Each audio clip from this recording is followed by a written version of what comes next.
तो कैसे हो भाई बच्चे आप सब। दिस इज़ योर केमिस्ट्री वाले सर और आज हम शुरू करने वाले हैं बेटा कोऑर्डिनेशन कंपाउंड का पार्ट 2। फर्स्ट पार्ट में जो हमने पढ़ा था उसका एक बार फटाफट से क्विक रिकैप ले लेते हैं हमने कोऑर्डिनेशन कंपाउंड की स्टार्टिंग के केस के अंदर हमने जो चीज़ सीखी थी वो था उसका इंट्रोडक्शन में हमने बात की थी that what are coordination compounds and what is the difference between coordination compound and double salt. After that, we talked about various definitions like CMI, oxidation number, ligands, coordination complex की entity यानी कि coordination sphere। उसके बाद बेटा हमने बात की थी nomenclature की जिसमें anionic, cationic और neutral complexes के nomenclature उनकी ट्रिक हमने सीखी थी। Then we talked about what? Then we talked about isomerism और isomerism भी हमने structural isomerism पढ़ा था जिसके 4 टाइप्स थे, आयनाइजेशन, हाइड्रेट, लिंकेज और कोऑर्डिनेशन आइसोमेरिज्म। और फिर हमें आज जो चीज़ सीखनी है वो है हमारे पास स्टीरियो आइसोमेरिज्म। स्टीरियो आइसोमेरिज्म का मतलब when the molecular formula of the compound is same but there is difference in the spatial arrangement. जो एटम्स हैं उनकी पोजिशनिंग में उनकी अरेंजमेंट जो है वो डिफरेंट हो जाए, उसको हम बोलेंगे स्टीरियो आइसोमर्स। स्टीरियो आइसोमेरिज्म में हमें 2 तरह के आइसोमर्स पढ़ने हैं बेटा, एक ज्योमेट्रिकल आइसोमेरिज्म और एक ऑप्टिकल आइसोमेरिज्म। ज्योमेट्रिकल आइसोमेरिज्म में जो लिगेंड है उसकी पोजीशन डिफरेंट हो जाती है, जबकि जो ऑप्टिकल आइसोमेरिज्म है उसमें जो कंपाउंड है उसकी रोटेशन से चीज़ें डेजिग्नेट की जाती हैं, रोटेशन बदल जाती है। अभी के लिए हम इतना ही समझेंगे, इसके बाद हम इसकी ग्रोथ देखते हैं। तो अब अगर हम थोड़ा सा ब्रॉड एस्पेक्ट समझने की कोशिश करें तो stereo isomerism are of 2 type, one is geometrical isomerism and other is optical isomerism. In geometrical isomerism we will talk about cis and trans form and in optical isomerism we will talk about the concept of mirror images. जिन compounds के हमें stereo isomerism सीखने हैं उनके coordination number हमारे syllabus में जो हैं वह है कोऑर्डिनेशन नंबर 4 और कोऑर्डिनेशन नंबर 6। कोऑर्डिनेशन नंबर 4 के अंदर 2 हाइब्रिडाइजेशन पॉसिबल है बेटा, एक DsP2 पॉसिबल हो सकती है और एक sp3 पॉसिबल हो सकती है। If we talk about DsP2 hybridization, the shape of DsP2 hybridization is square planar and in case of sp3 hybridization the shape will be tetrahedral. Again one point is there that in our syllabus only square planar complexes are mentioned, तो हमें tetrahedral complexes की stereo isomerism की side नहीं move करना है। अगर हमारे पास coordination number 6 है बेटा, then we have again 2 type of hybridization possible. Number 1 is D2sp3 and the other one is sp3d2. What is the difference between D2sp3 and sp3d2? It is all about the orbital involved in the bonding. If we talk about D2sp3, that means कि जो पहला orbital use हुआ होगा वो D orbital use हुआ होगा bonding में, D के 2 ऑर्बिटल और फिर S का फिर P के 3 orbital. And if we talk about sp3d2, that means the very first orbital which was used for bonding is S orbital. So 1 S orbital, 3 P orbitals followed by 2 D orbitals. और इन दोनों की ही shape common रहती है, that is nothing but octahedral shape. This is the octahedral shape, this is square planar and this one is tetrahedral. ये हम 11th के अंदर chemistry में बहुत आराम से सीख चुके हैं in chapter number 4 chemical bonding. So we have already discussed those things in chemical bonding in 11th class. Let's start with geometrical isomerism. Geometrical isomerism with the coordination number 4 we will have square planar complexes. So let's start doing geometrical isomerism.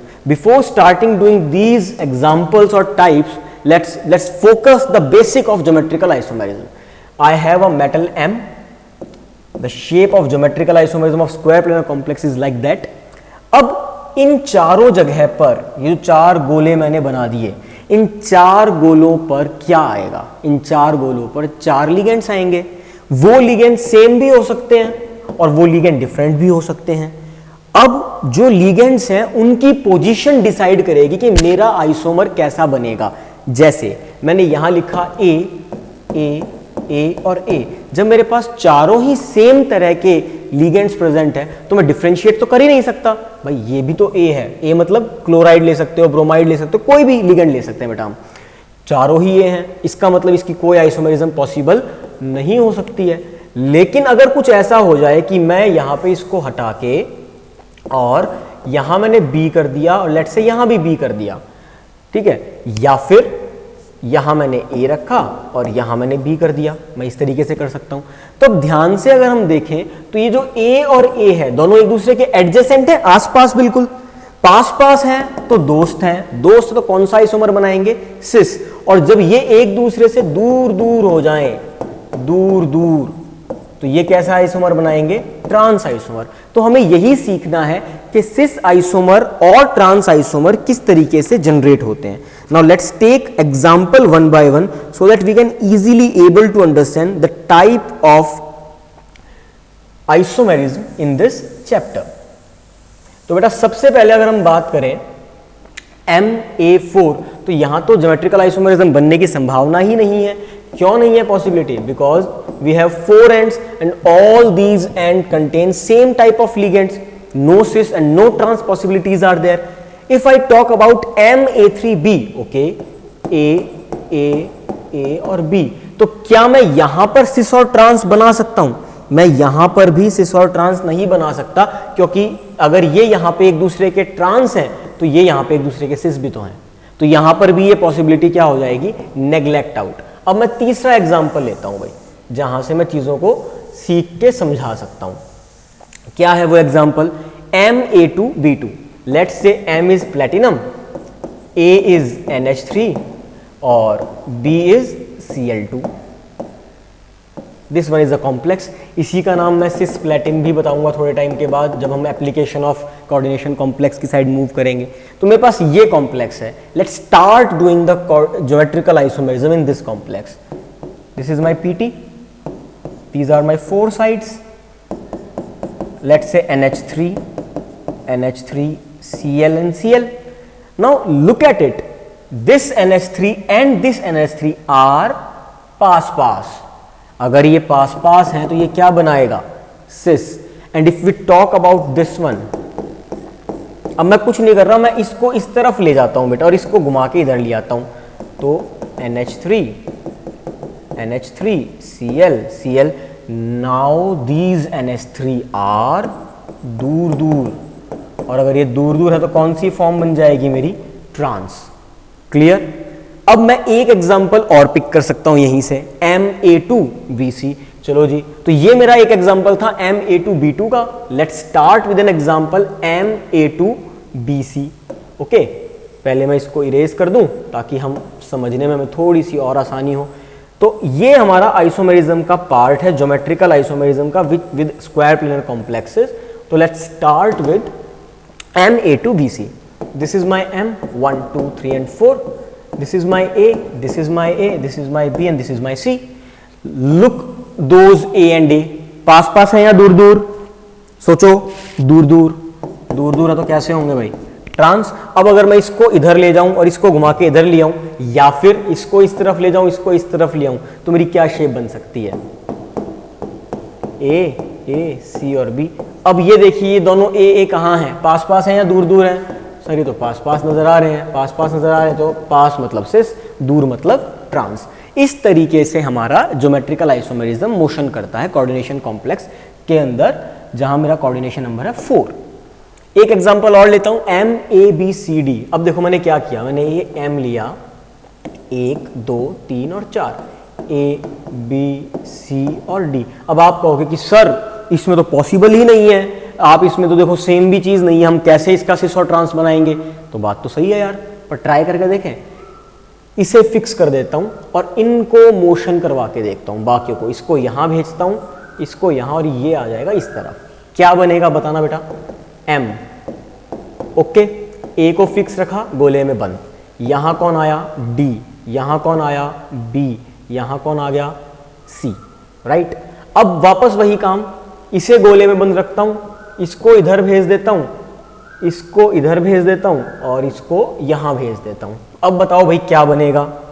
Sir M आएगा, ये मेरा compound बनेगा इस तरीके से। A मेरा fix है तो ये यहां आ गया, यहां पे C, यहां पे D और यहां पे B। अब अगर मैं वापस से एक काम करूं रोटेशन की, ये इधर और ये इधर, ये तो फिक्स ही रहा। अब बताना भाई मेरे को, 1 2 3 4, A is fixed, this is B, this is C and this is D। Sir ji ये और ये तो मेरे को एक जैसे से लग रहे हैं। बिल्कुल सही बात है, तो इसका मतलब क्या हो गया कि ये तो इससे कैंसिल आउट हो जाएगा, तो एक आइसोमर तो ये पॉसिबल है मेरे पास, दूसरा आइसोमर मेरे पास ये पॉसिबल है, और तीसरा आइसोमर मेरे पास क्या पॉसिबल है, ये और ये तो आइडेंटिकल हो गए एक दूसरे के। इस तरीके से मैं MABCD, यहां पे ABCD क्या है बेटा, A फॉर एग्जांपल मैंने क्लोरीन ले लिया, B फॉर एग्जांपल वाटर ले लिया, C फॉर एग्जांपल NH3 ले लिया, और D for example CN negative ion ले ली, Cl पे भी नेगेटिव होती है, ये ले सकता हूं। इस तरीके से मैं इसको सॉल्व कर सकता हूं। अगला जो केस हम पढ़ेंगे, उस अगले केस में हमें क्या सीखना है, अब वो देखते हैं। अगले केस में हमें MA2 या MAB2 को सीखना है बेटा। तो MAB2 को अगर मैं करूं सॉल्व, तो वहां पे हम क्या करेंगे, लेट्स चेक इट आउट। पहले मैं थोड़ा सा इरेज कर देता हूं चीजों को, ताकि हमें थोड़ा सा समझने में आसानी हो जाए। चलो जी, ओके। सो MAB2, इस AB ट्वाइस का क्या मतलब है, इसका मतलब ये हुआ कि ये एक बाइडेंटेट लिगेंड है और इसके दोनों डोनर एटम अलग अलग हैं। ध्यान से समझना, ये ट्वाइस तो 2 मॉलिक्यूल्स के लिए है, मैंने AA लिख दिया और AB लिख दिया, इनका फर्क समझा रहा हूं बेटा, ध्यान से देखो। अगर मैं AA का एग्जांपल देखूं तो मैं ऑक्सैलेट आयंस ले सकता हूं। ऑक्सैलेट आयन कैसे, ऑक्सैलेट का कुछ ऐसा सा स्ट्रक्चर होता है। अब यहां पे देखो, ये भी ऑक्सीजन है, ये भी ऑक्सीजन है, ये भी डोनेट करेगा और ये भी डोनेट करेगा। This is A and this is A, तो ये तो AA की टाइप हुई। और अगर मैं AB की टाइप लेना चाहता हूं तो मैं एक अच्छा सा एग्जांपल ले सकता हूं इसके अंदर, ग्लाइसाइनेटो का। कल हमने सीखा था ग्लाइसाइनेटो क्या होता है। तो ग्लाइसाइनेटो का अगर मैं एग्जांपल लूं तो ध्यान से देखो, CH2 NH2 COO नेगेटिव, ये लोन पे डोनेट करेगा और ये डोनेट। अब यहां पे देखो, ये A हो गया तो ये क्या हो गया अपने आप ही B, यानी कि 2 डिफरेंट डोनर एटम प्रेजेंट है। तो अगर मेरे पास 2 डिफरेंट डोनर एटम प्रेजेंट है, तब भी मेरा ज्योमेट्रिकल आइसोमेरिज्म पॉसिबल हो सकता है। कैसे पॉसिबल हो सकता है, बना के देखते हैं बेटा। अगर मैं यही एक एग्जांपल लेके और इससे आगे बढ़ता हूं, let's check it out. For example मैंने लिया M ग्लाइसाइनेटो की ट्वाइस, कोई भी कॉम्प्लेक्स, कोई भी X चार्ज आ सकता है M। इस तरीके से बनाऊंगा बच्चा। इस तरीके से बनाने के बाद एक काम कर सकता हूं मैं, इसको ऐसे लिख सकता हूं, यहां पे NH2 आ जाएगा मेरे पास, और यहां पर भी मैं क्या कर देता हूं, NH2 लेता हूं, कार्बन कार्बन ऑक्सीजन। ये देखो, क्या मेरा कॉम्प्लेक्स जो है वो बन चुका है। बिल्कुल सर बन चुका है। ऑक्सीजन देखो, ये देखो, यहां ऑक्सीजन है, यहां भी ऑक्सीजन है, आसपास है। इसका मतलब कैसे हो गए, ये दोनों सिस हो गए। और अगर मैं इसको रोटेट कर दूं हल्का सा, मतलब इस तरीके से ना बना के मैं इसको ऐसे बना देता हूं, M1 2 3 4, इसको एज इट इज रखा मैंने, कुछ भी चेंज नहीं कर रहा हूं इसके अंदर।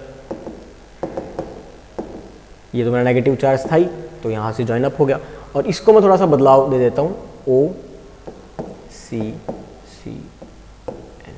अब ध्यान से देखो बच्चा, यहां तो मेरा NN पास पास थे, दोनों डोनर एटम बिल्कुल साथ साथ थे, और यहां जो मेरे डोनर एटम वो बिल्कुल क्या हो चुके हैं, एक दूसरे से दूर हो चुके हैं। That's why this form is cis and this form is trans. आसान है, एक बार जब आप खुद ट्राई करेंगे नोटबुक में बना के तो बहुत अच्छे से समझ में आएगा ये टॉपिक। अब अगर हम बात करें आइसोमेरिज्म की, और वो भी कोऑर्डिनेशन नंबर 6 के लिए, तो हम क्या करेंगे और किस तरीके से करेंगे उस पर बात करते हैं। मेरे पास जो पहला केस बनेगा वो बनेगा MA4B2। इसके बाद में इसकी क्वेश्चन प्रैक्टिस भी है, तो क्वेश्चन प्रैक्टिस से और क्लियर होंगी चीजें। MA4B2, तो मेरा M ये रहा। ऑक्टाहेड्रल कैसे बनते हैं, ऐसे बनते हैं भाई, A4 लगा दो, A और B2 ये भी। अब ध्यान से देखो, ये दोनों अपोजिट एंड पे प्रेजेंट है, इसलिए इसको क्या कहेंगे, ट्रांस। और अगर ये अड़ोस पड़ोस में प्रेजेंट हो, जैसे जिसकी मात्रा कम है उसका ध्यान रखना है अपने को, B, बाकी सब जगह क्या लिख दिया, A। देखो एडजेसेंट प्रेजेंट है, इसको क्या कहोगे बेटा, सिस।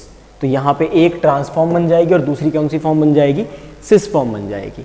अगला जो केस है वो काफी इंपॉर्टेंट है, पेपर में कई बार पूछा भी जाता है, ठीक है, और वो है MA3B3 के लिए। तो अगर MA3 और B3 की मैं बात करूं, तो MA3 और B3 में जो आइसोमेरिज्म पॉसिबल होता है वो होता है बेटा फेशियल और मेरिडियनल। कौन सा, फेशियल और मेरिडियनल, ये 2 आइसोमेरिज्म पॉसिबल होते हैं। अगर मेरे पास तीनों सेम प्लेन में आ गए, ये देखो तीनों ए एक साथ आ गए, तो ये मेरा फेशियल हो जाएगा। क्या हो जाएगा भाई? फेशियल हो जाएगा। और अगर मेरे को मेरिडियोनल बनाना है तो मेरिडियोनल बनाने हेतु मुझे क्या करना पड़ेगा? मुझे एक ब्लॉकेज जनरेट करनी पड़ेगी। कैसे? मेरा एम है 1 2 3 4 5 6, लेट्स से ए बी, इस तरीके से बना दिया। यहाँ पर बी ले लेता हूँ, यहाँ ए और यहाँ बी, तो ये कैसा हो जाएगा मेरा? मेरिडियोनल। मतलब तीनों एक साथ नहीं आएंगे। तीनों अगर मेरे एक साथ नहीं आए, उनके बीच में कोई और एलिमेंट आ गया, जैसे और आसानी से अगर हम समझें तो m 1 2 3 4 5 और 6, let's say a b b, इस केस में अगर मेरे तीनों साथ होते तो मेरा फेशियल बनता। और अब यहाँ पर इस केस के अंदर मेरा ये जो फॉर्मेशन आई है, इसको मैं क्या बोलूँगा? मेरिडियोनल। तो ये मेरा फेशियल और मेरिडियोनल आइसोमेरिज्म आता है MA3B3 के केस में। Now let's talk about the concept of MAA2X2। अभी मैंने आपको AA के बारे में बताया था कि एक बाइडेंटेट लिगेंड होगा जिसके अंदर 2 डोनर एटम प्रेजेंट है। इसका एग्जांपल लेते हैं, जैसे M लिया 1 2 3 4 5 एंड 6, यहाँ पे मैंने X ले लिया, यहाँ पे मैंने X ले लिया। AA है ना, तो A बॉन्डिंग A, ये इसके साथ ऐसे ही मैं यहाँ पे A इस तरीके से बॉन्ड कर सकता हूँ। तो ये दोनों X जो है मेरे एक दूसरे के बिल्कुल अपोजिट एंड पे प्रेजेंट है। इसका मतलब ये कैसा हो चुका है? ट्रांस। और अगर मुझे इसका कोई सिस आइसोमर बनाना हो तो क्या मैं इसका कोई सिस आइसोमर जनरेट कर सकता हूँ? भाई जनरेट करने की कोशिश करते हैं, शायद हो जाए। M 1 2 3 4 5 6, मैंने क्या कहा था? पास पास होने चाहिए, तो ये X को पास पास ले लिया। यहाँ पे मेरा AA आ जाएगा दोनों जगहों को ऑक्यूपाई करता हुआ, और यहाँ पे भी मेरा AA आ जाएगा दोनों जगहों को ऑक्यूपाई करता हुआ। अभी तो मैं आपको केवल जनरल एग्जांपल सिखा रहा हूँ बेटा, ताकि आप AA क्या है, BB क्या है, ये समझ पाएं। जब हम थोड़ा सा आगे बढ़ेंगे इसी लेक्चर में, we will discuss about the specific examples, और वहां से आपको और क्लियर होगा ज्योमेट्रिकल आइसोमेरिज्म के बारे में और इन सब के बारे में। अगर मैं 6 के 6 लिगेंड्स अलग ले लेता हूं तो मुझे 15 आइसोमर्स मिलेंगे भाई, ध्यान रखना। I will get 15 isomer. जैसे मैंने MABCD लिया था, वहां पे मुझे कितने मिले थे? 3।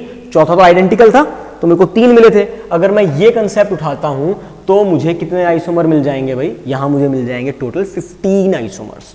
Now let's come to the topic optical isomerism.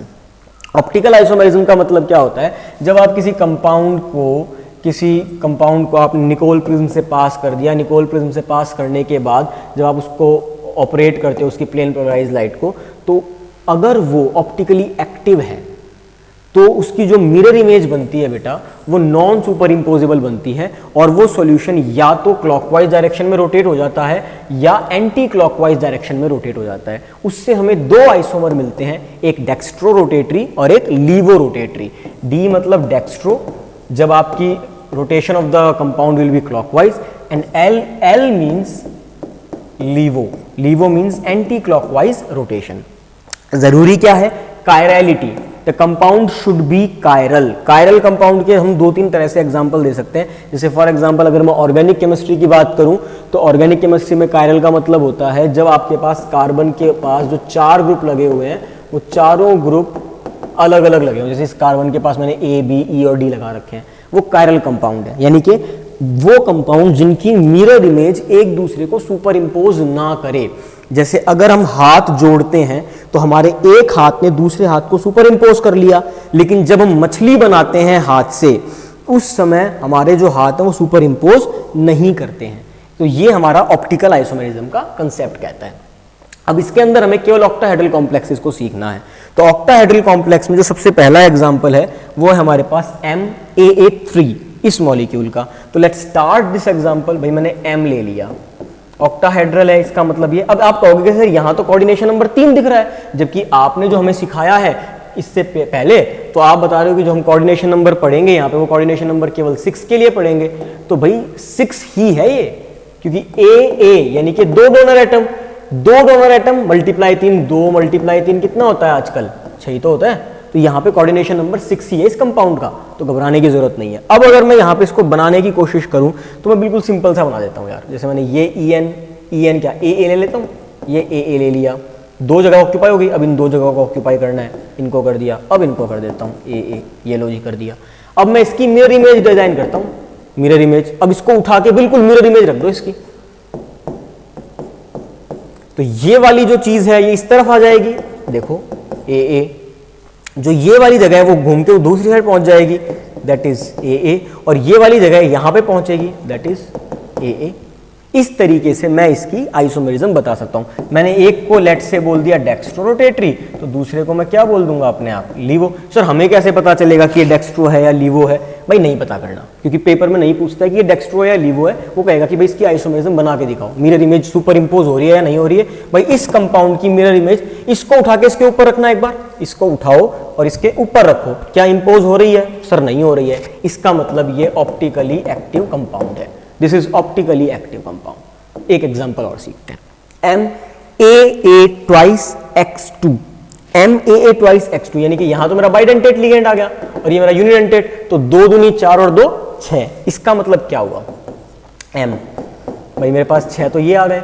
अब मैंने X ले लिया, यहां पर AA लगा सकता हूं और यहां पर भी थोड़ा सा अच्छे से करें अगर हम, तो A ये ज्वाइन करवा दिया मैंने। अब अगर मैं तुम्हें पूछूं कि यार ऐसा कुछ आइसोमर आपने ज्योमेट्रिकल में भी तो पढ़ा था थोड़ी देर पहले, ये कौन सी फॉर्म है, सिस है या ट्रांस है? ध्यान से देखो, जिसकी अमाउंट कम होती है उसको हम चेक करते हैं, कौन कम है? X कम है। साथ साथ प्रेजेंट है या दूर दूर? सर दूर दूर प्रेजेंट है, तो ये कौन सी फॉर्म है इसकी? ट्रांसफॉर्म है। चलिए ठीक है, ज्योमेट्रिकल को मैं मिक्स कर रहा हूं धीरे धीरे ऑप्टिकल के साथ। अगर मैं बेटा तुम्हें कहूं किसकी सिस बनाओ, तो क्या तुम बना सकते हो? सर जी हम तो कुछ भी बना सकते हैं, बनाओ भाई। ये लो सर XX, ये AA ले लो और यहाँ पर भी AA करके इसको पैक कर दो, ठीक है भाई। अब मैं इसकी मिरर इमेज कहता हूँ कि मिरर इमेज डिजाइन करो, और उसके बाद हम इसकी मिरर इमेज बनाएंगे। इसकी मिरर इमेज बनाते हैं, क्या बनेगी? M 1 2 3 4 5 6, ये वाला उठ के इधर आ जाएगा, ये वाला उठ के इधर आ जाएगा, ये तो एज इट इज रहेंगे, कुछ ऐसा, हाँ या ना? अब इसको उठा के इसके सर पे रखना, एक बार इसको उठा के इसके सर पे रखो, तो बताओ क्या ये इसको सुपर इंपोज कर पा रहा है कि नहीं कर पा रहा है? सर जी ये तो इसको सुपर इंपोज कर रहा है। अगर ये इसको सुपर इंपोज कर रहा है तो जो मेरी मिरर इमेज है वो सुपर इंपोजेबल हो गई, तो मेरा ऑप्टिकली एक्टिव है या इनएक्टिव है? Optically inactive compound. और अगर मैं इसका एग्जांपल दूं तो इसकी मिरर इमेज कैसी बनेगी बच्चा? M 1 2 3 4 5 6, ये उठ के इस तरफ आएगा, AA ये लो, ये उठ के इधर आ जाएगा, AA ये लो, ये इस तरफ और ये इस तरफ। इसे उठा के इसके सर पे रख दो तो आप ये पाओगे कि ये नॉन सुपर इंपोजेबल है। नॉन सुपर इंपोजेबल इसको ढक नहीं पा रहा है। अगर ये इसको नहीं ढक पा रहा है तो ये ऑप्टिकली एक्टिव कंपाउंड होगा। इसका मतलब मुझे ये पता चल गया, जो मेरा सिस आइसोमर है वो हमेशा ऑप्टिकली एक्टिव होगा और जो मेरा ट्रांस आइसोमर है वो मेरा ऑप्टिकली इनएक्टिव ही बनेगा। Let's come to one more example to perform, and this example is MAA X2Y2। अच्छा एग्जाम्पल है, मुश्किल नहीं है, आसान सा एग्जाम्पल है। Let's start this example. तो क्या करना है भाई, हमको M ले लेते हैं, 1 2 3 4 5 और 6, AA लगाना है, ये लो। ऑक्जेलेट ले सकता हूं मैं A में, क्यों ले सकता हूं? क्योंकि उसका फॉर्मूला क्या है मेरे पास, C2O4 2 नेगेटिव। कैसे बनता है? CO negative CO negative, double bond oxygen double bond oxygen. तो ये दोनों डोनर एटम की तरह बिहेव करेंगे। AA ले लिया मैंने। अब मेरे को क्या लेना है? X2, ये लो जी XX, ये लो YY। इसकी मिरर इमेज बना सकते हो क्या बच्चा लोग? बोलो, अगर बना सकते हो तो बना के दिखा दो। बनाओ भाई। मैंने बनाई सर M, ये X आ गया सर, ये X आ गया, ये उठ के इस तरफ आएगा तो ये AA आ गया, ये उठ के इधर जाएगा तो ये YY आ गया। अब इसको उठा के इसके सर पे रखना, एक बार ऐसे उठाया और ऐसे इसके सर पे रख दो। क्या मेरी मिरर इमेज सुपर इंपोज कर रही है? बताओ। सर मिरर इमेज तो सुपर इंपोज नहीं कर रही है। इसका मतलब ये क्या हो गया? Optically active. This compound is optically active. Clear? अब हम बात करेंगे बेटा, आराम से सीखते हैं। जो मैं तुमको ABCD के एग्जाम्पल समझा रहा था अब तक, अब उनको थोड़ा सा स्पेसिफाई करने का समय आता है। और अब हम जो सीखेंगे बच्चा लोग वो है एग्जाम्पल लेंगे और उसके आइसोमर डिजाइन करके देखेंगे, ताकि आपको क्लियर होती जाए चीजें। और आपको मैं ये जरूर कहूंगा कि इन कंपाउंड की IUPAC नेमिंग अब आप खुद कर सकते हैं, इनको ट्राई करके देखना। तो ये एक कंपाउंड है। अब देखो यार, ये मेरा M है, ये मेरा A2 है, ये मेरा B4 है। इसका मतलब मेरा ज्योमेट्रिकल आइसोमेरिज्म बन सकता है क्या? याद करो, मैंने जब MA2B4 सिखाया होगा तुम्हें, तो क्या मैंने कोऑर्डिनेशन नंबर 6 में MA4B2 सिखाया था? MA4B2 बोल दो चाहे MA2B4 बोल दो, बात तो एक ही है। राम श्याम का भाई है, श्याम राम का भाई है, दोनों क्या है, भाई हैं आपस में, बात तो एक है। तो क्या इसकी फॉर्मेशन हो पा रही थी मेरे से? यस सर हो पा रही थी। कैसे हो पा रही थी सर? सिस और ट्रांस किया था मैंने।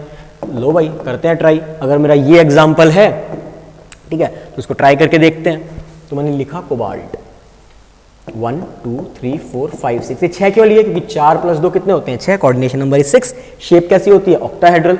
कॉम्प्लेक्स sp3d2 है या d2sp3 है, ये सीखने के लिए मुझे VBT सीखनी पड़ेगी, CFT सीखनी पड़ेगी, जो मैं अगले लेक्चर में सीखूंगा। तो अब मैं क्लोरीन लगा देता हूँ। ये लो जी छोटा है, इसको दूर दूर लगा देते हैं।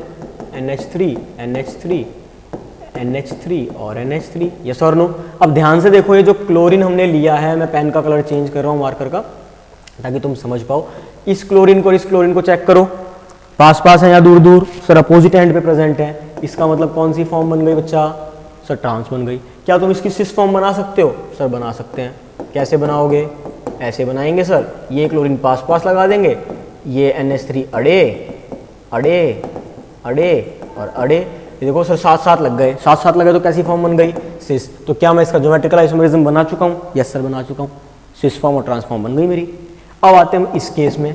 तो मेरे ख्याल से क्या ये केस भी वैसा सही नहीं है? MA2B4, ये कैसा था? ये भी तो ये था MA2B4। तो क्या इसका ज्योमेट्रिकल आइसोमेरिज्म बना सकते हो अब तुम? सर जी बना देंगे। इसमें क्या है? Fe लिखूंगा 1 2 3 4 5 6। अब समझ में आ रहा है मैं M क्या कह रहा था, A क्या कह रहा था और B क्या कह रहा था?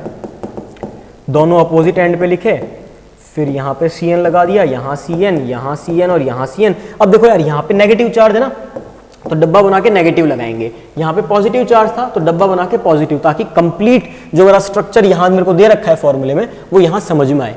ये पॉजिटिव चार्ज है तो इसको यहाँ डब्बा इतना बनाना है केवल, और ये पॉजिटिव लगा दो, ठीक है। यहाँ डब्बा बना के यहाँ नेगेटिव चार्ज लगा दो। ये कौन सी फॉर्म बन गई है भाई? सर जो कम है उसको देखना है, देख लो कैसी फॉर्म है, सिस या ट्रांस। सर जी अलग अलग प्रेजेंट है तो ट्रांसफॉर्म है, सिस तो नहीं हो सकती। इसकी सिस बनानी हो तो ऐसी बन जाएगी क्या? बना सकते हो, ट्राई करके देखना भाई। नेक्स्ट चलते हैं। अब मेरा अगला सवाल है, CrCl2OX ट्वाइस 2 नेगेटिव, इसकी सिस फॉर्म बनानी है और इसकी ट्रांसफॉर्म भी बनानी है। करके देखें यार ट्राई। चलो जी। और कोऑर्डिनेशन नंबर बताओ मेरे को कितना है? 4 या 6? बताना बच्चा। 4 उल्लू 6 है, क्योंकि ऑक्जेलेट कैसा है मेरा? डाइडेंटेट। और डाइडेंटेट या बाइडेंटेट लिगेंड में 1 2 दोनों एटम रखता है, तो 2 कितने रखेंगे? 4 4 और 2 6। तो कोऑर्डिनेशन नंबर यहाँ पे 6 है। यही गलती होती है बस बच्चे से। 2 नेगेटिव है, ध्यान रखना। ये लो जी। अब मेरे को OX लगाने हैं। अब ध्यान से देखो, पहले मेरे को सिस फॉर्म बनानी है। सिस मतलब Cl को पास पास लगा दूं, यहाँ OX लिख देता हूँ और यहाँ OX लिख देता हूँ। यस और नो? ये डब्बा बनाया, ये तो नेगेटिव। क्या मैं इसकी मिरर इमेज बना सकता हूँ? अब देखो, मैं ज्योमेट्रिकल को और ऑप्टिकल को दोनों को कंबाइन करने की कोशिश कर रहा हूँ। ज्योमेट्रिकल तो मैंने बना दिया, कैसी फॉर्म बन गई? सर सिस बन गई। इसकी मिरर इमेज बनाना भाई। Cr 1 2 3 4 5 6। केमिस्ट्री मुश्किल नहीं होती, हम पढ़ते देर से हैं, इसलिए अच्छे से पढ़ लो। ये वाला उठ के किधर जाएगा? इस तरीके से देखो, क्या सुपर इम्पोज हो रही है, क्या मिरर इमेज या नहीं हो रही? इसको उठाओ, इस पर रख दो, बोलो सुपर इम्पोज हो रही है या नहीं हो रही? नहीं हो रही सर। इसका मतलब कैसा है? ऑप्टिकली एक्टिव कंपाउंड है।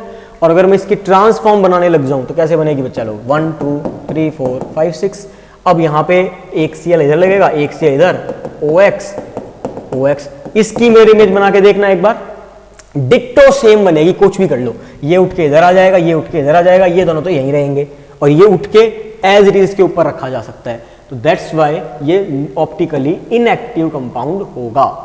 अब मेरी बात आती है ऑप्टिकल आइसोमेरिज्म में COEN थ्राइस 3 पॉजिटिव की। अब यार क्या मैंने ये तुम्हें पढ़ाया है ऑप्टिकली एक्टिव कंपाउंड में? देखना एक बार।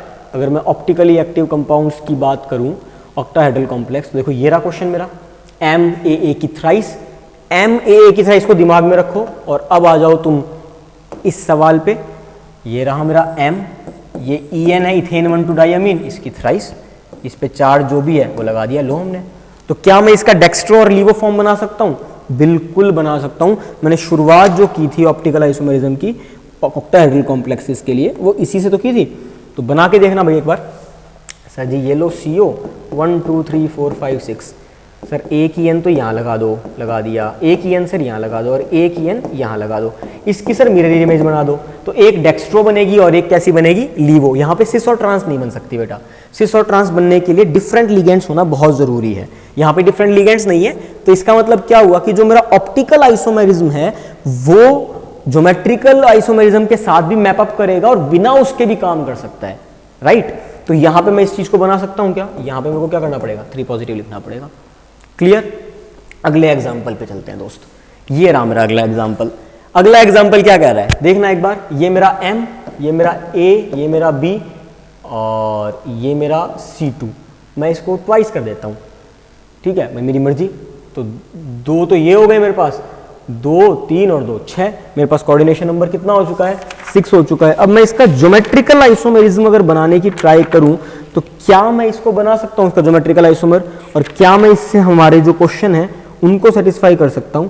तो let's start doing the same, इसको करने की कोशिश करते हैं भाई कि क्या हम ये क्वेश्चन कर पाएंगे या हम इसका ज्योमेट्रिकल आइसोमर नहीं बना पाएंगे। तो मैं क्या लिखूंगा, M A2 B A की ट्वाइस, इस तरीके से लिख दूं।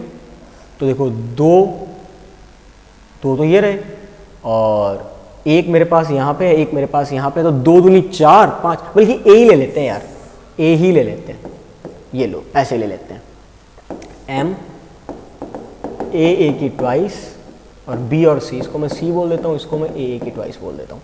इस एग्जाम्पल को समझने की कोशिश करो अब। तो अब यहाँ पे कोऑर्डिनेशन नंबर कितना हो चुका है, 2 दूनी 4 और 2 6, कुछ ऐसा है। तो मैं क्या लिख देता हूँ, मैं ए की ट्वाइस लिखनी है, तो जैसे मैंने ए लिख दिया, ए लिख दिया, ए लिख दिया, ए लिख दिया, यहाँ पे मैं बी लिख देता हूँ, यहाँ सी। दोनों अपोजिट एंड पे प्रेजेंट हैं या नहीं है, ये सर नो प्रेजेंट है सर। अगर मैं इनको आसपास इनकी मिरर इमेज बना सकते हो ऑप्टिकल आइसोमेरिज्म के हिसाब से। और दूसरा केस क्या बनता मेरा, M 1 2 3 4 5 और 6, ये मैंने बी ले लिया, ये मैंने सी ले लिया, ए और ए। क्या मैं इसकी मिरर इमेज बना सकता हूँ, सर बना सकता हूँ।